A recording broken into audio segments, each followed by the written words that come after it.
video, I said, really? They really think they can, they can still do this? Not even a man, a child. And the excuse is, well, he had a prohibited weapon. I don't care if he had anything on him.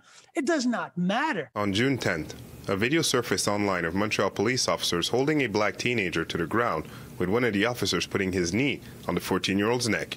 Advocates say it's unacceptable for police to restrain children using the same control techniques they use on adults, and demand changes in police procedures. They are explaining that this is a tactic,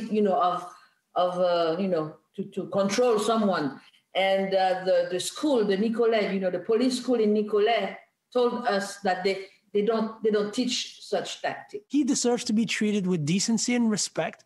And the question I would ask myself, I went to Lucien Pagé, which is next door to Georges Vanier.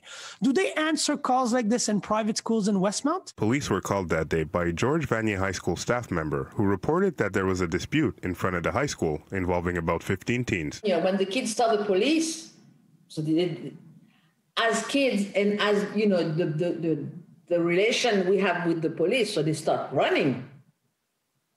So by the moment they start running, the police say, well, they are suspect because they start running when they saw us. Your postal code directly impacts the reactionary behavior of police officers. In a statement to City News, the SPVM says on June 10th, the PDQ-31 responded to a call from the management of Georges Vanier High School for a fight involving about 15 young people from various schools. Following the intervention, SPVM arrested 2 minors for carrying weapons. Regarding more specifically the individual controlled on the ground by the police officers seen in one of the videos, it is important to specify that he was in possession of an electronic pulse weapon, a taser, a prohibited weapon under the Canadian Criminal Code, adding that the SPVM has a duty of privacy given the possibility that the young person's family may initiate legal proceedings. First thing first, can I trust him?